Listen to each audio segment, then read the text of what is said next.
Okay, നാളെ തന്നെ പിള്ളച്ചേട്ടൻ്റെ കൈ കൊടുത്തുവിടാം. പിള്ളച്ചേട്ടാ, എപ്പോഴും ഇവിടെ തന്നെ ഇരുന്ന് മോക്ക് ബോറടിച്ചു അല്ലേ?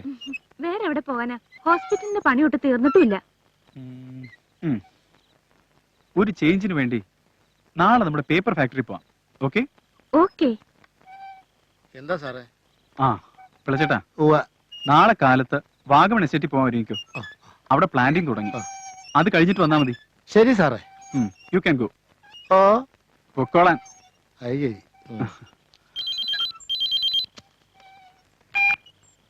Hello, hi. ആരാ? ബോബന. എങ്ങനുണ്ട്?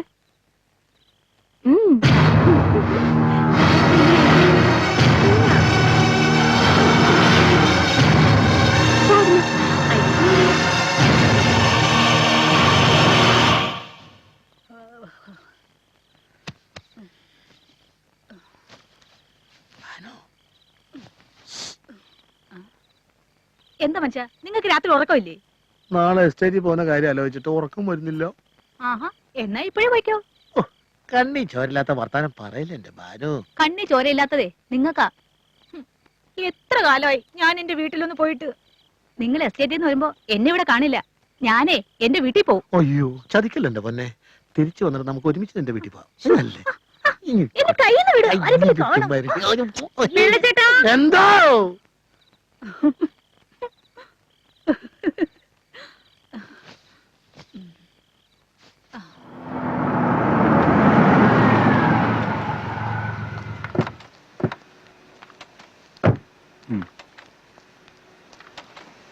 Good morning sir. Good morning. എന്തൊക്കെയുണ്ട് വിശേഷം? നന്നായിട്ട് പോകുന്നു സാർ. ആ,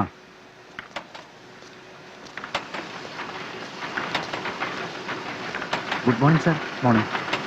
മനുമോൾ ഫാക്ടറിയൊക്കെ ഒന്ന് കണ്ടെത്തുമോ? ഞാൻ ഓഫീസിലുണ്ടാവും. ജയനൊന്ന് കൊടുത്തില്ല. ശരി സാർ.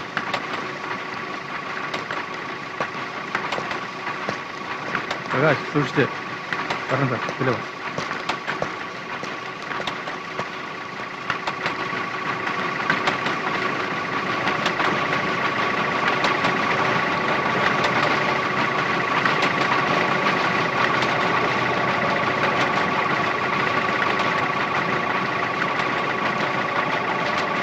ലെറ്റർ അയച്ചോളൂ. ശരി സാർ.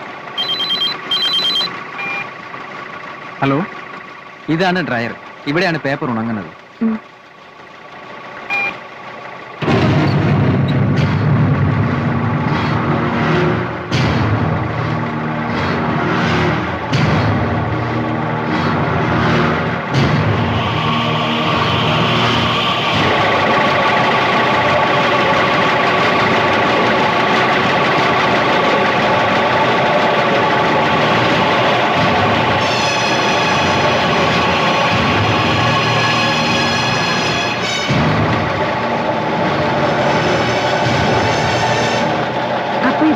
ഇതാണ് ക്ലീനിങ് മെഷീൻ.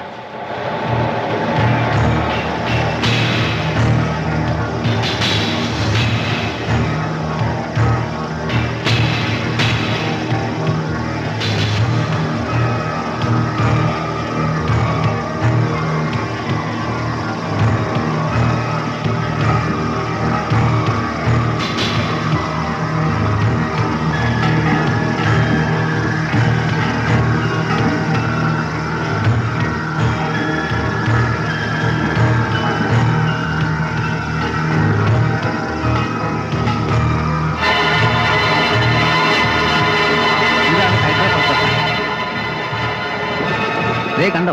അയ്യോ മാഡം സൂക്ഷിച്ച്, ആള് വീണാൽ പൾപ്പായി തിരിച്ചു വരൂ. പിന്നെ ഇതാണ് റിഫൈനിങ് മെഷീൻ.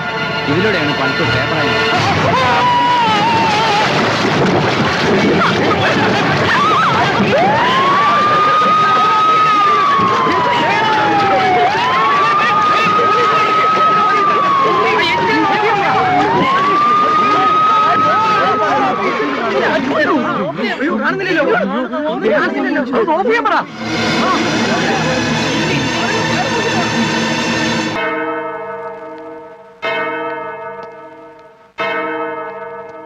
ഈയിടെയായിട്ട് റോക്കി പള്ളിയിലേക്ക് വരാറില്ലല്ലോ. ആള് സ്ഥലത്തില്ലേ? അച്ഛൻ എപ്പോഴും വീട്ടിൽ തന്നെ ഇരിപ്പാ. എന്താണെന്ന് അറിയില്ല. പഴയ സ്മാർട്ട്നെസ് ഒക്കെ കുറഞ്ഞിട്ടുണ്ട്. പ്രേതവും പിശാചവും എന്നൊക്കെ പറഞ്ഞ് ആളുകൾ പേടിപ്പിച്ചിരിക്കും. ഏയ് അതിലൊന്നും അച്ഛന് വിശ്വാസമില്ല. പിള്ളച്ചേട്ടൻ കൊണ്ടുവന്ന ഈ രക്ഷ ഞാൻ കെട്ടിയതിന് എന്നും വഴക്കാ. രക്ഷ കെട്ടിയത് പിന്നെ മനുവിന് എന്തു തോന്നുന്നു? അല്പം ഒരു ധൈര്യമൊക്കെ തോന്നുന്നുണ്ട്. നിന്റെ വിശ്വാസം നിന്നെ രക്ഷിക്കട്ടെ. ഫാദർ അച്ഛനെ കണ്ട് സംസാരിക്കണം. ശരി, നാളെ തന്നെ ഞാൻ വന്ന് കാണാം. ഈശോ മിശിഹായ്ക്ക് സ്തുതിയായിരിക്കട്ടെ. ഇപ്പോഴും എപ്പോഴും സ്തുതിയായിരിക്കും. ഞാൻ വരട്ടെ.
മനുമോൾ എവിടെ പോയിരിക്കായിരുന്നു? അച്ഛൻ എത്ര നേരമായി അന്വേഷിച്ചിരിക്കുന്നു. പള്ളിയിൽ പോയിരുന്നു. ഫാദർ അച്ഛനെ തിരക്കി. എപ്പോഴും പള്ളിയിൽ പോകാൻ പറ്റുമോ? ആ മനുമോളെ, അച്ഛനൊരു സ്ട്രോങ് ടീ വേണം. ഭാനു ചേച്ചിയോട് പറയാമായിരുന്നില്ലേ? നോനോ, ഇന്ന് മോളുടെ കൈ കൊണ്ട് തന്നെ വേണം. ദ റിയൽ ഉന്മേഷദായിനി. Okay, within 2 minutes.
ഒരു തെറ്റും ചെയ്യാത്ത എന്റെ പാവം ഭാനുവിന് ഈ ഗതി വന്നല്ലോ എന്റെ ഈശ്വര.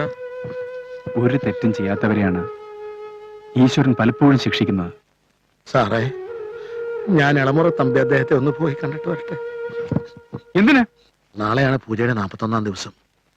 ഇവിടെ വെച്ച് ഹോമം നടത്തണമെന്നാണ് പറഞ്ഞിരിക്കുന്നത്. അതൊന്നും ഇവിടെ വെച്ച് നടത്തണ്ട. അങ്ങനെ പറയരുത്. എനിക്ക് ആകെ പേടി തോന്നുന്നു. പേടിക്കണം, എല്ലാരും പേടിക്കണം.